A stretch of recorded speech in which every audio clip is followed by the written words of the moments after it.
Finish what you're writing and let's pass it on.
All right, so what about number 1? Does y maintain the same relative size to x? Oh, we have some yeses and some nos. Yes or no? The value of y is at the same relative size always to x. Definitely not. Definitely not. Look, here y is much greater than x, right? Here y is much less than x. What maintains relative size in this? Changes. Changes in y is the same relative to the change in x. Y and x are not. See here. As x goes up, if it maintains the same relative size, then what must y do? It's going to also go up, right? Okay. So here y is greater than x. Here x is greater than y. So relative size not maintained, but changes are maintained. And what is the value of the constant rate of change? -1/2. So if delta x is 1, delta y is -1/2. If delta x is 4,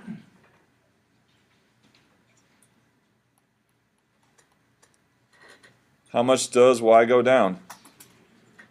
1/2 of that, right? So it's -2. The relative size is -1/2. The amount that y goes down is always 1/2 of how much x went up.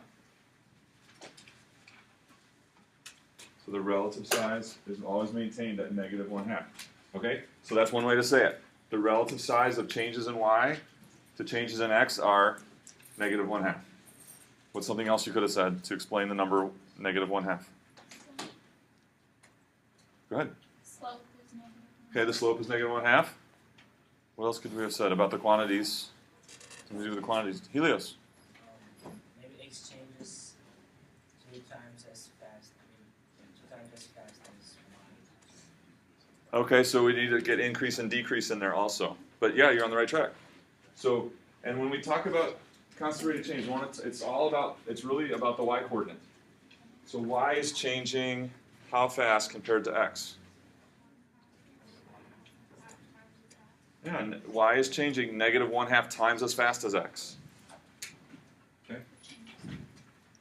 What's another thing we could have said about the number -1/2? Anyone else have something different? Yeah.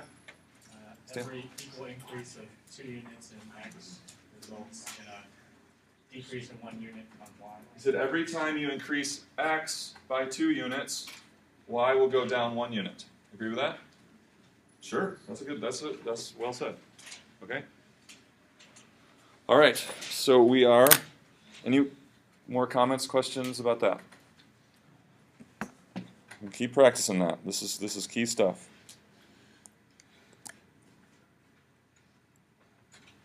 So we were talking. You did some more practice with the tax function. And so let's talk about a visual view of this whole tax thing that we talked about.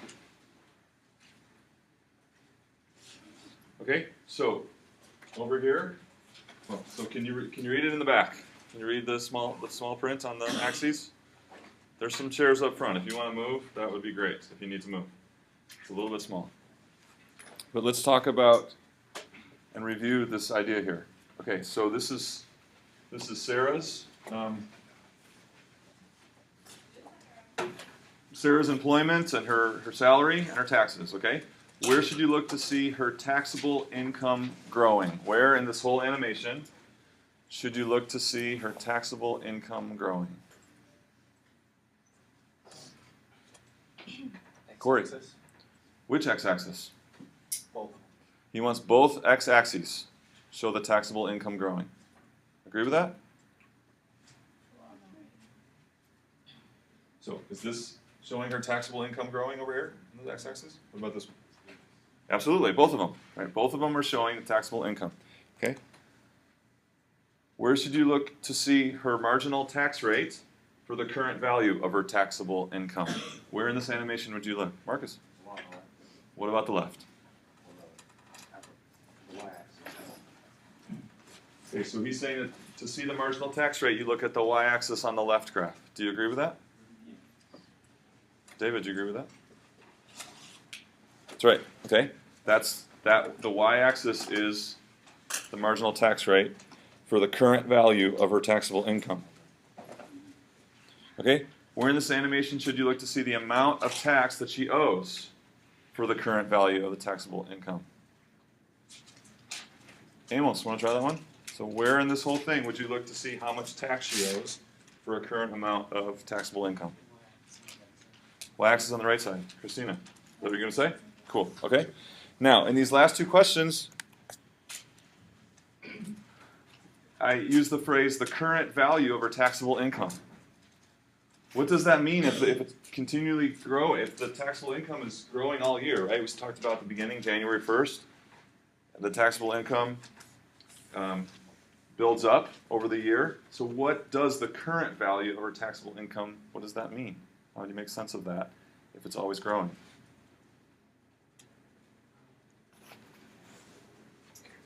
Yeah, add an edge. A specific point on the x-axis of the y graph. Okay, right. So it's kind of like we'd have to pause it, right? It's like we have to pause time, and now so if you pause time for a moment, then we can talk about some current value of taxable income. So where did I pause it here? What current value? Yeah, somewhere around 38,000.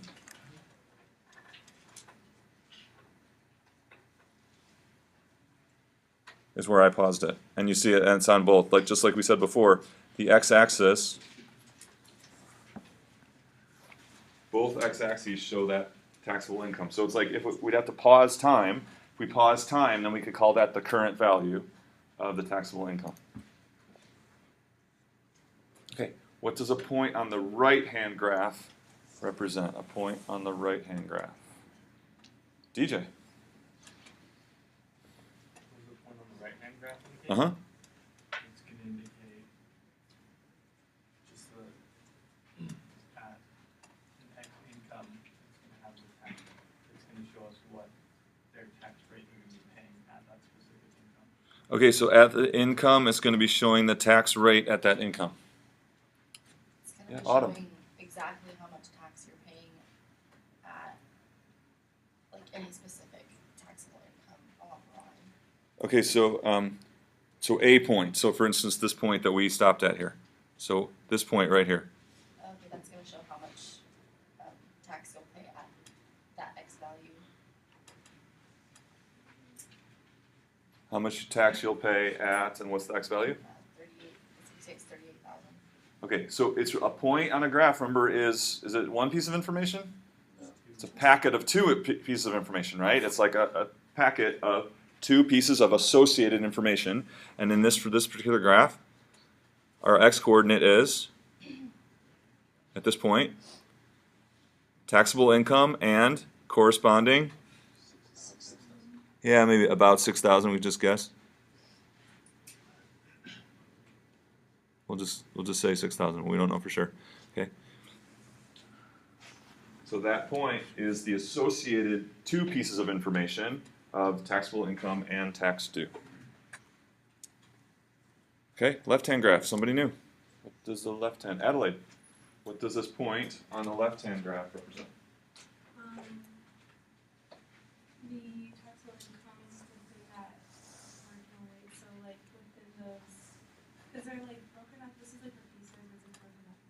Okay. But we're just talking about the point. So like that one point right there, what does that represent? Okay, the rate that we paid. That point is the rate that you paid. Is that all? For that income, right? So again, a packet, 2 pieces of information for 38K. What's the point? What is it? 25%? Was that one of the rates? Yeah. Again, so this point over here is for a current value of income, the associated tax rate. That's what a point represents. Okay, so let me start it up again. Why does the graph of marginal tax rate, that's the left graph, why does it jump discontinuously? Yeah, Nicole. Because the tax rate increases as your income increases. Okay, does it how does it increase? How does the tax rate increase? Like every dollar you make, does the tax rate go up? Between the certain brackets, if you make between, it looks like $8,000, it's 1%, and from then on in between 8,000 to 35,000, it's about 10.5. Okay. And it just continuously grows in between a certain bracket of the income you make. Okay. Lots of stuff correct there. Anybody else? Tyler, what do you think? Why does it jump discontinuously?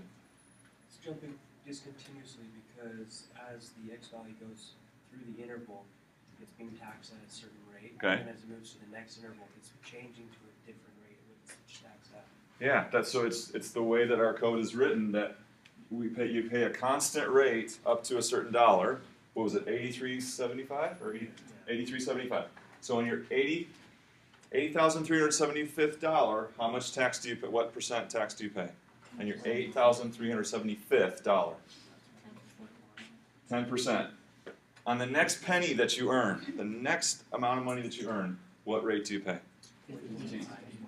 0.15 or 15%, right? So the way that our code is designed, you pay a constant rate, and then as soon as you get past a certain point, every dollar after that is suddenly taxed at a higher rate. Okay? Why does the graph of tax do? Why does the slope change abruptly? So if you notice, right, you can see it right there.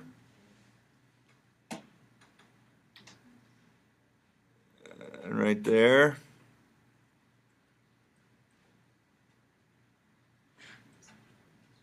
I should pause it. I need to pause it. Okay, but anyway, at those 2 places and more along the way, why does the slope change abruptly? Tell me your name again. Daniel. Because the graph on the left is the inputted rate of change at that point. Okay. The rate of change increases, the slope increases. So he said when the rate of change increases, the slope increases by the same amount. Sharon, what do you think? Do you agree with that? The slope represents the tax rate. The tax rate? So for certain, because it's the tax rate for a certain income bracket, so as the income bracket changes to the next interval, the slope increases. Yeah, so you're just saying the same thing down in a different way. We're going to add to that? Yeah. Okay? Yeah, so these abrupt changes in slope correspond to the jumps in tax rate, right? The jumps in tax rate. Okay? Because what is the slope on a linear graph? The slope represents the rate of change, right? And it's a constant rate of change. And then suddenly, a new constant rate of change. And that's seen in both graphs, right? It's seen as the constant rate jumps like this, and it's also seen here at that abrupt change in slope. Okay? In what way does Sarah's tax due accumulate? How is this reflected in the graphs? So this thing, accumulation, is a huge theme in calculus. It's kind of half of calculus, accumulation, okay? And we've been putting all the building blocks in place to start talking about what's called accumulation. So here we're introducing this idea of accumulation. How does her tax due accumulate? Christina. Well, as we can see sometimes in functions, we have to add to every next tax rate, we have to add what we had in the previous tax rate. Okay. So we see that we must add what we had at a certain bracket point to the next bracket point, so it starts accumulating. Okay. Other ideas? Corey. So the tax due accumulation is the y point at any point. Okay. So you're looking at the y scale here? Yeah. He's looking at the y scale here. Okay. So like as x increases, your y is going to increase at those different rates, but the accumulation is the point at which at the y point, that's the accumulation thus far on the x. Yeah, so if I were to pause it, maybe. So you're saying that this y value represents what? The accumulation Accumulation of? of tax due when we've made up to 500 or whatever it is. Okay. How did Sarah earn her money? Did she earn it 10,000 at a time? Did she earn it 5,000 at a time? If we think about starting at the beginning of the year and working, how did she earn her money? Yeah, Kind of like $1 at a time, or maybe a penny at a time, something like that, right? And so as she earns money $1 at a time, the tax due correspondingly does what? Increases. Okay. So when it starts to snow, right? Some of you are lucky enough to have gotten out of the valley and seen snow in your life. Okay. So it starts to snow and you look out, and then you close your eyes and you open your eyes and there's a foot of snow, right? And then you close your eyes and you open your eyes and there's 2 feet of snow. Is this right? Is this how it works? And then you close your eyes and you open your eyes and there's 10 feet of snow. No, right? That's not how it works. How does snow accumulate? What's that? Like snowflake at a time, piece by piece. Yeah, little bits at a time, right? Or the dust in your dorm room or your apartment. Everyone's got the time when they're in the mood to clean. You clean your place, right? The next day, you come home. There's an inch of dust on your counters, right? No, right? How does dust accumulate? Someone said incrementally. Little bits at a time. Little bits at a time. It's because we don't clean our place for 6 months, right? And so every day, every week, more and more dust grows, and we don't even see it because it's growing, it's accumulating so slowly, right? But then mom comes into place. She's horrified, right? Inch of dust. Okay. So how do things accumulate? Bit by bit by bit. Bit by bit by bit. So what's this tax right here? Right here. What was that one? That's our 15%, and that is this part of the graph right here. Is that right? Okay, so I'm going to make $1. I'm going to exaggerate it, but there's $1. How could we represent with notation that $1 of taxable income made? What could we say equals 1? Someone said change in x. How do we represent change in x? Delta x, right? There's a change of x of $1. What's the corresponding change in y? 0.15, right? Because the constant rate of change is 0.15. Changes in y in this part of the graph are always 0.15 of the change in x. So as she makes her next dollar, her tax just went up 15 cents. Because the rate of change, constant rate of change, is 0.15. Okay? And so here we are at $58,000. So imagine starting at the beginning of the year and doing one little bit of, or $1 at a time, and every time she earns $1. So over here, every time she earns $1, delta y will be what? How much will her tax go up? 10 cents. But then she gets to a certain income, and now she's making more dollars. Her tax is going up each dollar 15 cents. And then she gets to another taxable income. So how does it accumulate? One delta y at a time.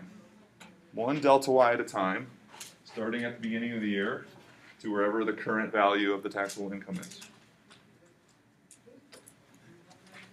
So this is the idea. Here's the idea. Really important.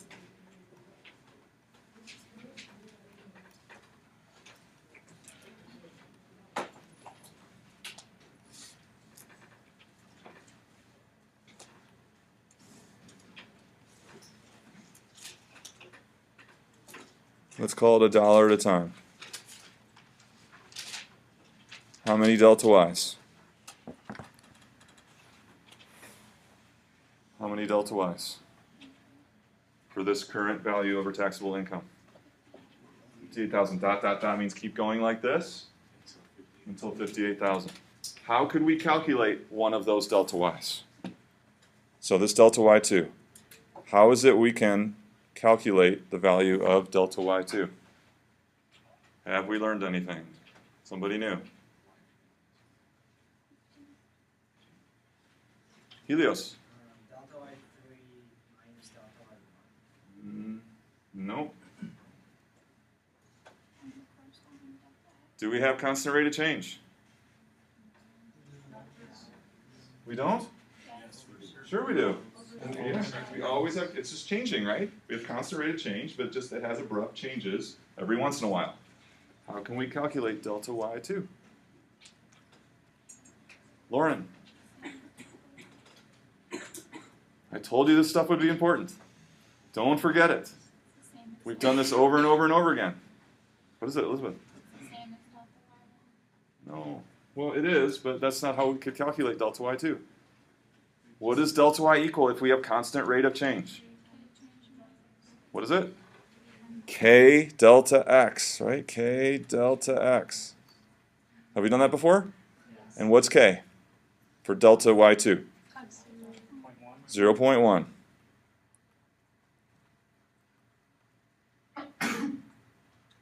So if we're adding up a bunch of little delta y's, that's how the tax due is going to accumulate. One little y at a time. And we can calculate each of those delta y's using constant rate of change. Delta y is always K delta x. Don't forget it. It's going to keep coming back. So make it stick soon. Make it stick soon. Delta y with constant rate of change is K delta x.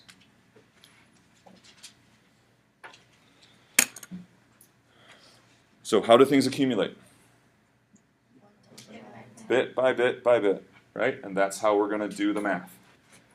Bit by bit by bit, delta y by delta y by delta y.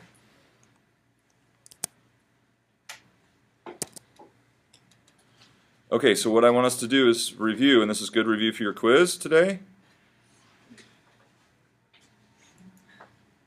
I want you to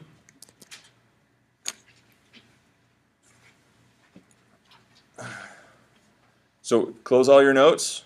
So don't look at notes from before. I want you to build the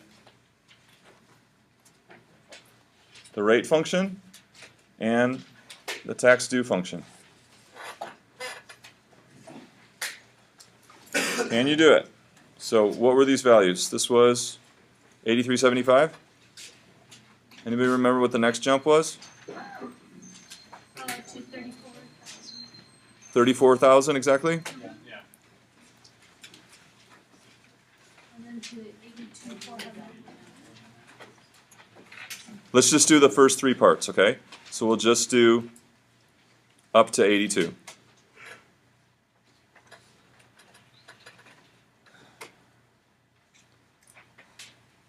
Okay, so if you remember what's going on, can you build the rate function? So given any value of x between 0 and 82k, this function will tell you what your rate is, given any value of x. This function, given any value of x from 0 to 82,000, will tell you what your tax due is. Okay? See if you can recreate it. You got all the information you need. Can you remember what to do?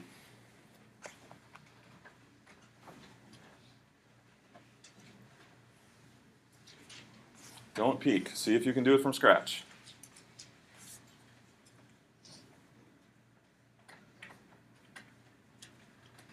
Yes, ma'am. Is the third rate 0.25 or 2.8? 0.25. Isn't it 0.25? I'm not sure. Yeah, so this one's 0.1, this is 0.15, and this is 0.25. Okay, thank you. Yeah, sure.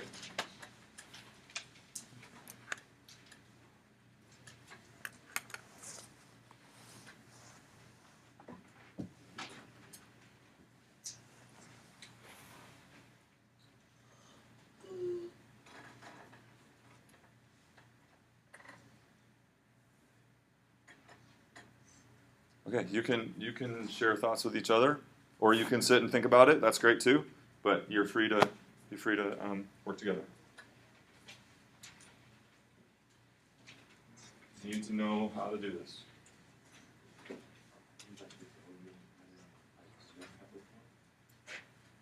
Okay, so what will it take to say if I pick any value, the current value of x, this is going to tell me what the rate is. If I pick any value of x here, it's going to tell me what my tax due is. You gotta do what you have to do.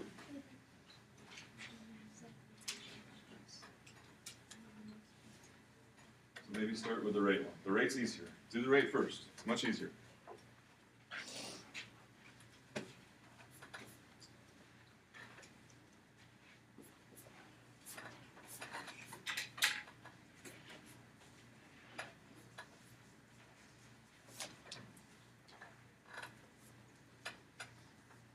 Nope, just one function.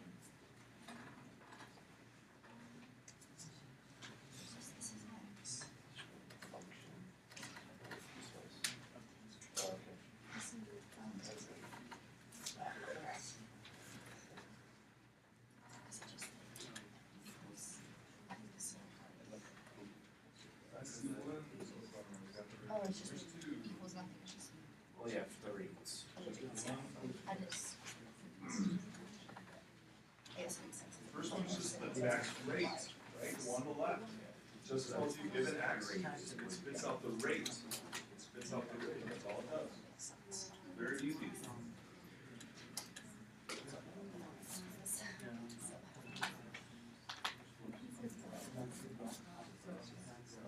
That's the general idea that they're all the same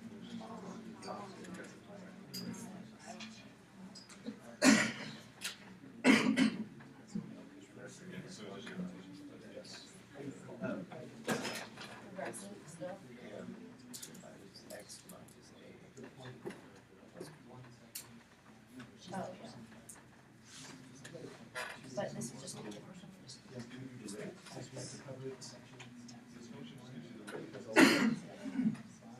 gives you the rate. So if you plug in $20,000, what's the output be?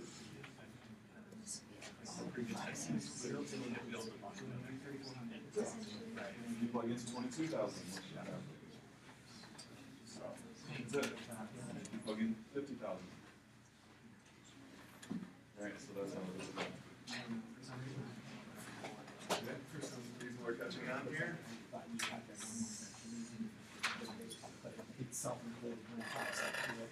Very good. Okay, you got your details. Every detail was right, but Just be plus 31,000. okay, people are catching on now. Oh, yeah. No, it's just. Okay, so if Those exact numbers. if you plug 20,000 into this function, what should the output be? 1.5. What is it? 1.5. 0.15? Is that what your function would give? Yes. No. And then. You plug 20,000 into your function. Tax wise. It's going to take 20,000. It's going to multiply by 1.5. Is that going to be the tax Or rate? maybe it's 34,000. You do a recursive. Do a recursive. Okay, yeah, that's better. For the last one. Yeah. You say 34,000, right? Then what about the first? Is that included in this? What happens? So what happens if you plug 34? Tell me the process. If 34,000 was. I'm sorry. say 50,000 was plugged into this. Show me the process. What would happen? Well, they would take the difference of That's right. 34,000 times 59%, then they would take 15% of 34,000 minus. No, don't change it. Leave it to 34,000. Tell me what the function would do. It would then use this part as minus. Would it? So now it would say, oh, I want to put 34,000 into this. What will it do that? Yeah, I think so. That's right. Oh, so it would already.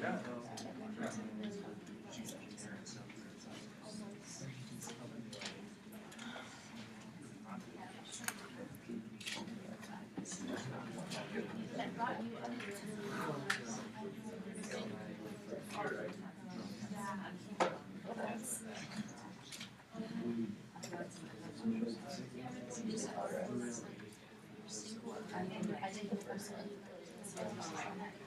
And it would I really my cousin's unless I do it was really hard to get her off after. I had a really hard time like I was staying blue was so bad. I was kind of a freak.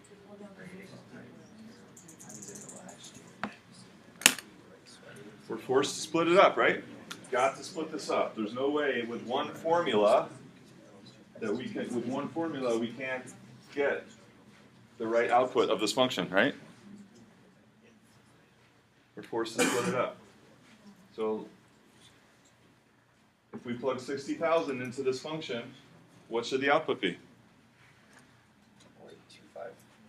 The output should be 0.25. 0.25 times 60,000?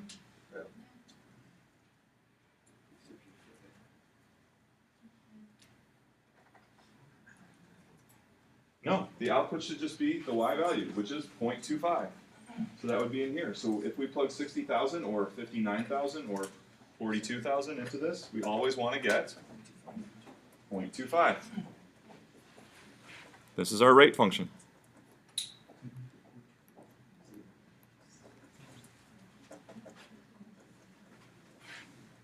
I can put a comma here. Does it make sense?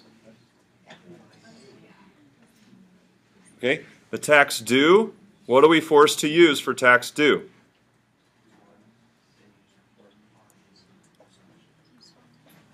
What's that? Piecewise, and each piece, what are we forced to use for each piece? Okay, it involves the rate, but each piece is going to look like point slope, which is? You have a starting point, A, B, and a constant rate of change. So we should understand what every part of that means, right? That was the whole point of last Friday's recitation and the weekend, the homework over the weekend, and we can know exactly what every expression means in building that point slope. Okay, so what's the first rate? 0.1. And is there a known point for this part? Yeah, at 0, we're starting at 0 taxable income. The tax due is 0. So that's our first, same as this, right? Okay?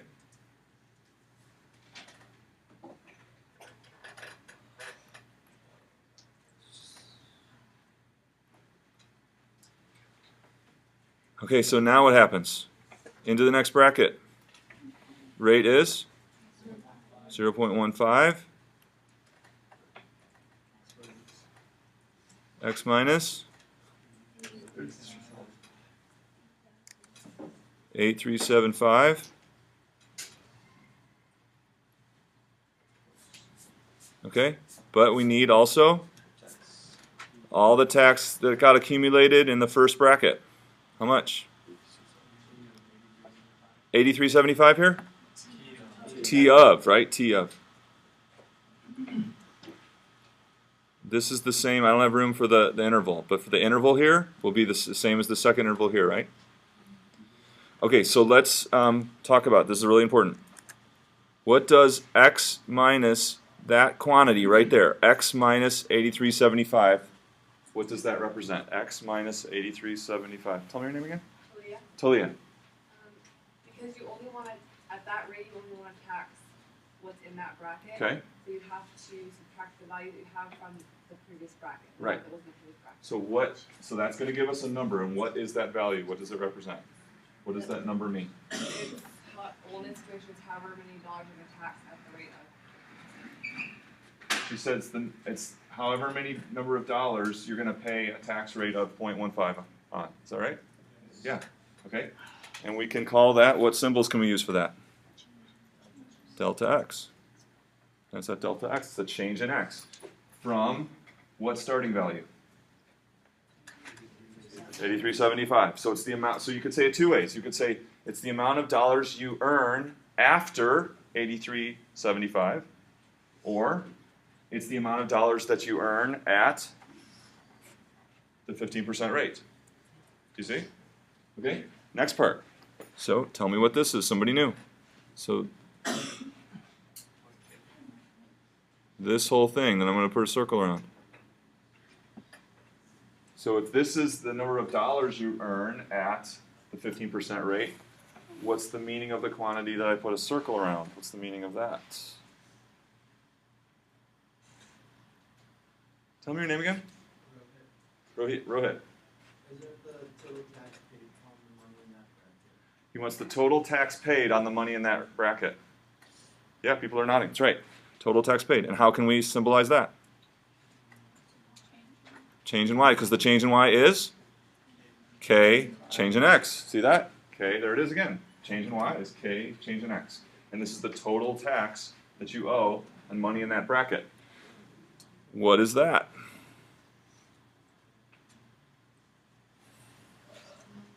Zoo. Yes? This is the total due in the previous bracket. Total due in the previous bracket. Right? Total due in the previous bracket, which is kind of like the old y. Remember this? So our total tax due is how much the old y plus the change in y. Remember that? Y equals old y plus change in y. Remember that from Friday? So that's the idea behind the point slope form. Every single piece has meaning. Okay? Every single piece has meaning. Okay, so could you finish? So I haven't finished either one. Anybody have a question? Should be able to finish them both.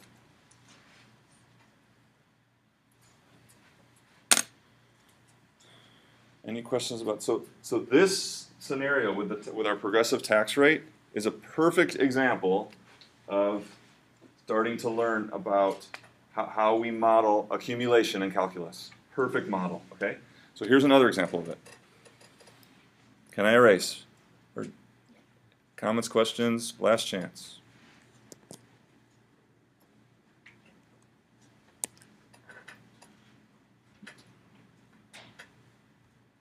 Here's another example. So what I have here is a basketball. It's rocket powered. Okay? It has a rocket on it. And so this is showing, this axis here is showing feet from the ground of the basketball. Okay? This is showing number of seconds over here. And this is showing feet per second.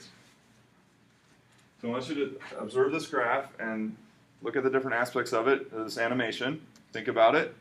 And talk to someone. Just make sense of what you're seeing. There's lots going on here. So talk to somebody next to you. Make sense of what you're seeing. What do you think you're seeing in this graph? Go.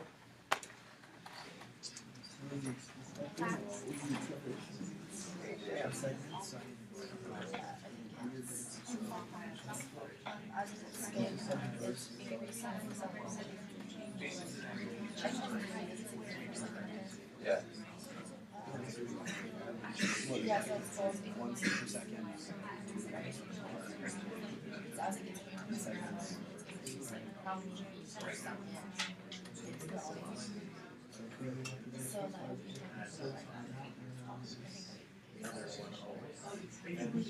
Well, what's confusing is because it's going straight up, all the time is going Right. I don't understand why.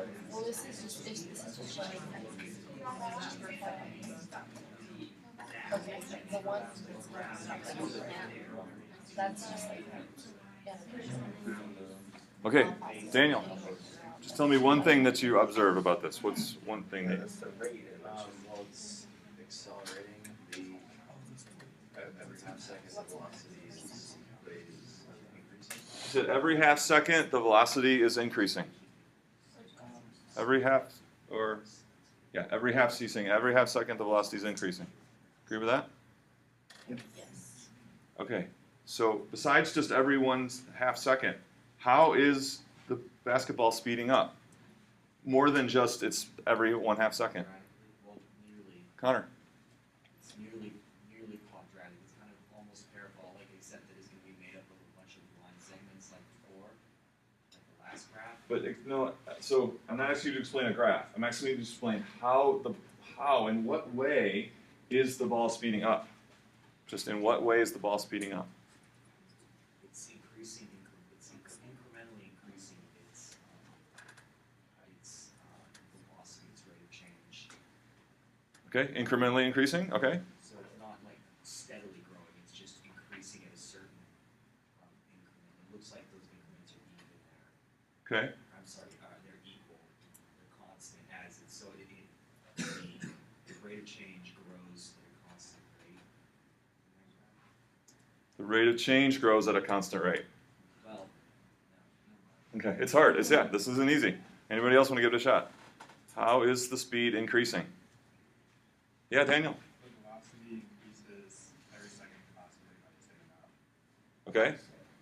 And then what about in between those times? It stays the same. Right. So we see abrupt jumps in speed, but constant speed in between, right? So there's abrupt changes in speed, but in between each jump, it's going at a constant speed. Okay? So, can you write this rate function? So we'll call this R for R rate of height. You don't have to write the whole thing, okay? Just enough of it so you know what you're doing, okay? Of course, yeah. Just enough of it so you know what you're doing. So yeah, I will do that. Oh, actually, yeah. Each one of these is a half. So each blue mark is a half, and each black mark on this is 1. So this is 1, 2, 3.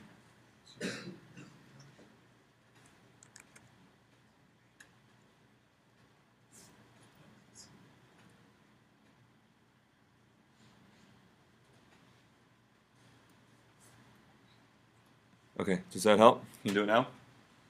Can you pause it? Sure.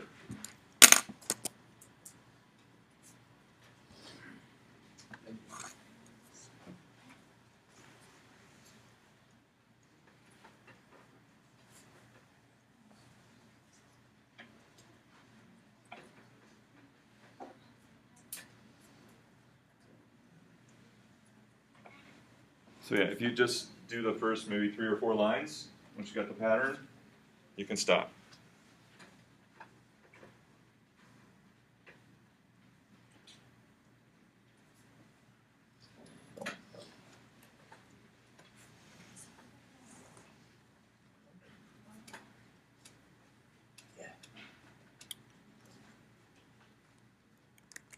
Okay, and that after this should be pretty easy, and so let's go for the height function. So h of x.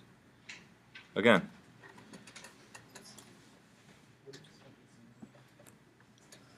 So if you're confident about your rate function, I can come around and check, or you can check with somebody, then start building the rate function. The height function, sorry, the height function.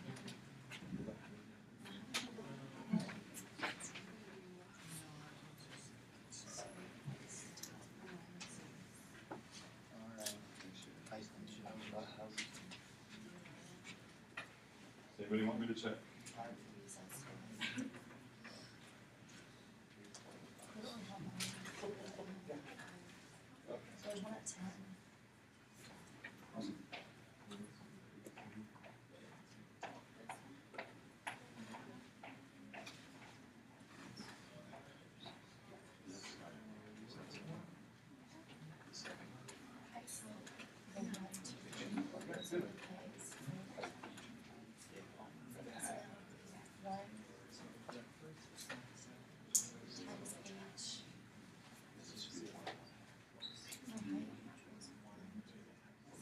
first increment is 0.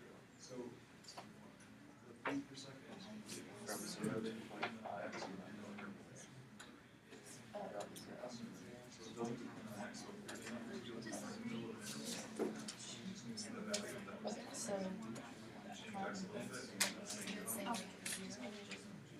T equals. So it's yeah. Or the weight times time. Yeah, there's not the y. Okay, so it's gonna be 0 T. 1/2 to 1 is 0 is less than x plus 30. 1 T is 0 plus 0.5 is less than x is less than equal to 1, right? Is that what it means? Or does it accumulate? Okay, well now we know. okay. So does the rate depend on x within an interval? So you're saying as you go from 0.5 to 1, you're saying that the rate's going to change according to x. Is that right? The rate's constant. The rate is constant. It doesn't depend on x. Well, I mean, like for that first point If it's 0.75, what's the rate? then the next section there's that height. The rate is 0.75. Longer height. Actually, 0 to 0.5 is 0. Okay? 0.5 to 1 is 1. It doesn't, it's not times x because it doesn't change according to x. It's 1. See? And then what's the rate next time? Very even. 2. If you It's took not 2 times x. the It's just always 2. then we took that next point and moved it out.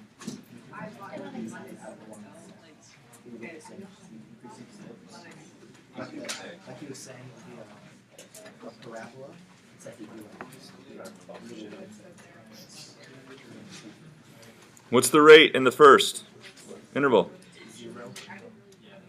For how long of a time? 0.5 A seconds. half. What's the height to start? 0. So that's from 0 to 1/2. Okay? All right, what's the next rate? 1. 1. Starting at what time? Oh, sorry, I blew this. Yeah, tell me if you. Yeah, and a couple days ago, we made an error in class, and no one spoke up until after class. If we make an error, speak up. Okay, so plus The height function, plus the height at 0.5. 1/2, and that's from. 1/2 to 1. See how it's just the same? What's this number right here? That's the rate. That's the constant rate for this interval. What's this right here? Change in x, or the number of seconds elapsed, what? After 1/2 second. Number of seconds elapsed after a 1/2 second. What's that whole thing together? Change in height, change in y, okay? Plus the height that it accumulated in all the previous intervals, right? Should make sense. Okay, good luck on your quiz. Have a good weekend.